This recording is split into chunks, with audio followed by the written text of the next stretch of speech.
半岛电视台在以色列的分部竟然遭到以色列政府的关闭啊。那以色列总理纳坦雅胡也承认，他说呢，他们以威胁国家安全为理由关闭了半岛电视台在以色列的营运。半岛电视台表示说，以色列这是一个犯罪行径啊！你看，关掉人家的电视台是犯罪行径啊。那 ACC 的陈耀祥硬活生生的关掉了中天啊，你这是在犯罪啊！半岛电视台网络的媒体AJ 他强烈的谴责，而且痛斥以色列这是违反人权跟侵犯获取资讯权的犯罪行为。就联合国来讲呢，也发生了，联合国的人权事务高级专员公署也批评了这一项关台的做法。所以呢，我觉得中天电视台应该要向联合国的人权高级事务专署呢，去发出一些呼吁啊。那当然，我也跟联合国的一些相关的次级单位。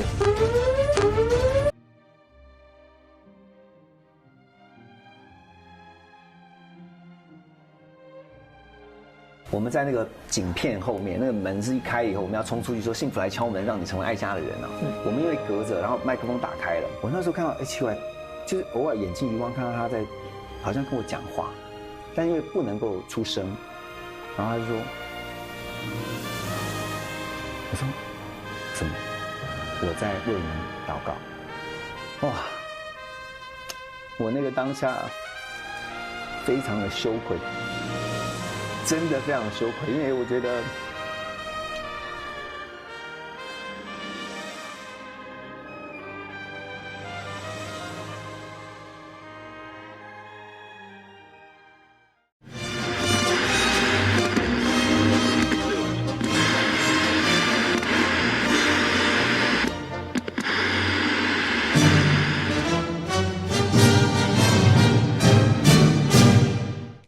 今天呢，我想在美国呢是星期天嘛，那我整理了在全世界的跟台湾相关的，或者在台湾人应该要关心的，要不能当井底之蛙嘛。我觉得台湾这些年来很大的问题就是，不是国际锁国台湾，而是台湾把自己的视野给封闭了，有点可惜。就是说我们在全世界的一些舞台上面，常常扮演一个不知不觉的角色，或者是我们把国际间发生的大事当成是台湾政治内部斗争的一个大内宣，把这个外宣转为内宣，却没有很客观持平的看待这个世界。所以台湾往往在这个国际竞争的舞台上面呢，一直扮演着一个好像使不上力的角色。所以我就想说，正经关不了呢，我们应该要时不时的把一些国际间的一些大事，跟我们宇宙政经学院的同学们，既然是宇宙政经学院的同学，就应该立足台湾，胸怀宇宙嘛，跟大家分享一下国际最新发生的一些事情。我想现在呢，在美国最热的事情就是学运。这个学运呢，表面上看起来是镇压了，可是我觉得这一个反抗的火种，在美国的大学生当中呢，会慢慢的散开来。因为美国的大学生多半都是一些比较liberal 嘛，大家也知道年轻人是很不喜欢被控制、被打压，再加上接下来一连串的包括 TikTok 在美国所面临的问题，我觉得在校园，在美国的年轻人的社群当中呢，会兴起下一波的抗争。好，我们先看看呢，在这一波的抗争，有一些地方已经被纽约的警方还有洛杉矶的警方呢给平息下来了。持续了大概2个多月的2个星期了啊。整个前后大概是从4月10几号到现在，所以从开始到现在2波嘛，第一波是在哥伦比亚大学的草坪，后来呢是占据了他们的 Hamilton Hall， 前后大概也快要4个礼拜。那么在4月30号初步告一段落，怎么说呢？因为大批的 NYPD 纽约的警察进入校园逮捕抗议者，那抗议者呢占领了在哥伦比亚大学一个很著名的建筑物，叫做 Hamilton Hall。把这个 Hamilton Hall 呢占领之后，在这个顶楼插上旗子而且把这个大楼取名叫做 Hind Camp， 为了纪念在加萨走廊呢被扫射身亡的一位6岁的小女孩 Hind， 因为她在这整个过程当中呢，曾经通过这个通讯方式呢跟红十字会取得联系，而且要红十字会救她。因为他的亲戚朋友呢都死在他的周边，结果红十字会赶到现场的时候呢，也遭到射杀，在瓦砾中看到了 Hind 的这个尸体，所以引起了很多支持者的愤怒，这也是这一波纽约学潮的一个很重要的原因。好，那纽约警方呢逮捕了100多个人，而且把这附近的一些埋锅造饭的帐篷呢也都给清除了。纽约市长Eric Adams 发布了一个新闻发布会，他宣告警方呢进入了哥伦比亚大学还有 The City College of New York， 应该叫做纽约城市学院，一共逮捕了将近300个人。那警方呢也意有所指的说，这整个学生运动有外部势力介入。后来媒体呢就有人把这个外部势力给透露了，说这整个学运背后有一个主使者，他们不是哥伦比亚大学的学生，是一名40岁的男子，然后就开始肉搜他说他是一个经常抗议的一个激进分子，坐拥豪宅，还有这个名模为妻你看，就是我们看这个故事就觉得，全世界的政客在扫除异己的时候，都是用同样的方法。那么就要先说呢，学运的背后有心分子的介入，再把这个有心分子呢定义成为是这个别有用心的人他们不是单纯的学生，是鼓动学生的。那到底事情是不是这样呢？我相信这件事情的背后当然是有一些组织的人后来我看了一下，这个被认为是鼓动学运的人40岁他住在 Manhattan 呢，他的一个大楼大概是350万美金，这个在美国曼哈顿来讲就是差不多平均价格了，也称不上什么豪宅嘛。好，那究竟这些学运的背后是什么？就我的了解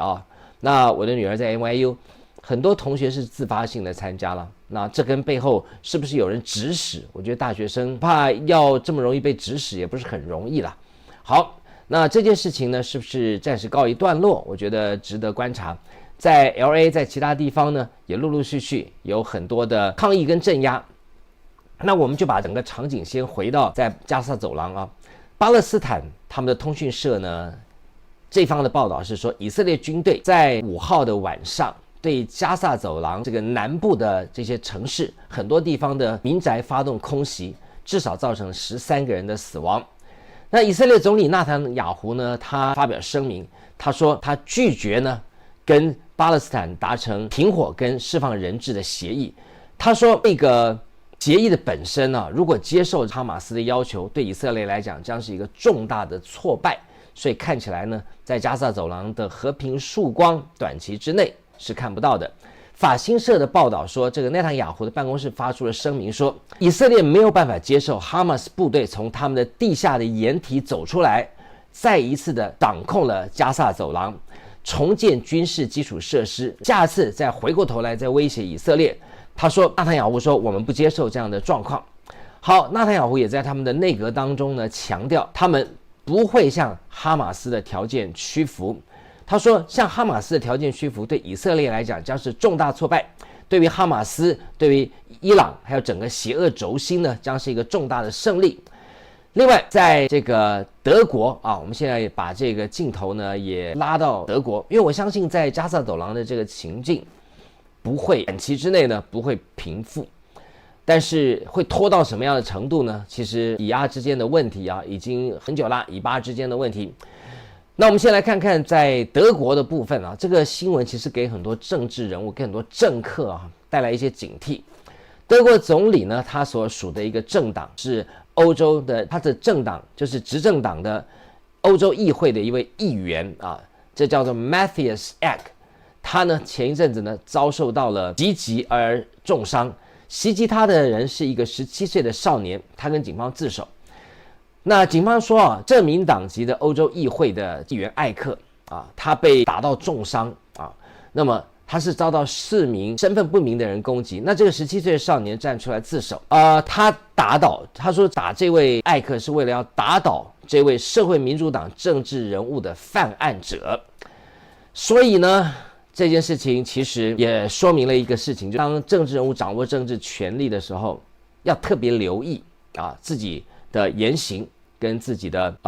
所处的一个情况。你说像外交部长吴钊燮说呛说你们来告我其实这个事情是很跟民意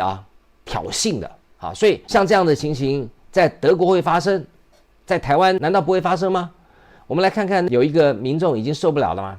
不是开枪了吗？把整个玻璃给打碎，站在原地等待这个警方来抓嘛，相当于德国17岁少年自首。好，那我们接下来看半岛电视台我们再回到这个中东以色列的情境，半岛电视台在以色列的分部竟然遭到以色列政府的关闭那以色列总理纳坦雅胡也承认，他说呢，他们以威胁国家安全为理由关闭了半岛电视台在以色列的营运。半岛电视台表示说，以色列这是一个犯罪行径你看关掉人家的电视台是犯罪行径那 NCC 的陈耀祥硬活生生的关掉了中天这个全世界不太重视因为大家都觉得台湾是个民主国家其实是错的，只是我们有民主的形式，就是说我们可以投票，在投票的背后下面其实很肮脏的一些这些暴力这些都充斥在我们的民主社会后面。好，半岛电视台谴责以色列的关闭这个在以色列的半岛电视台的分部是一个犯罪行为。那么他们说，所谓的电视台威胁以色列安全的指控是危险而荒谬的语言，而使得记者身陷险境，使得强调说他们将保留一切法律的作为的权利。在立场上来讲自从以巴之间的战争半岛电视台一直对于以色列对加萨走廊的军事攻击呢，是抱持非常清楚的鲜明的批判的态度。半岛电视台在声明当中说，半岛电视台网络的媒体DJ 他强烈的谴责而且痛斥以色列这是违反人权跟侵犯获取资讯权的犯罪行为。就联合国来讲呢，也发生了，联合国的人权事务高级专员公署也批评了这一项关台的做法。所以呢，我觉得中天电视台应该要向联合国的人权高级事务专署呢，去发出一些呼吁那当然，我也跟联合国的一些相关的次级单位保持着一些联络。好，联合国的人权高级事务专署是说，他们在他们的社群 X 平台上面明白的表达他们的立场。他说，我们对于关闭半岛电视台以色列分部的决定感到遗憾。自由而且独立的媒体是确保透明度跟承担责任所不可或缺的。考量到从加萨走廊进行报道所受到的严格限制，那么现在呢，言论自由是至关重要的人权议题，我们敦促以色列政府推翻这个禁令。蔡总统的论文，一块巨大的谎言，他的博士学位只是一个骗局的景象。我举发了他，告诉世人真相。但现在我被通缉，流大放的彼岸。他们说我是叛徒，我是出卖家乡的人，但我只是解开了黑暗中的一点光。我爱我的国家，但我也爱天下，虽然我喜欢我们的影片，请在下方点下订阅按钮，也别忘了开启旁边的小铃铛。谢谢大家。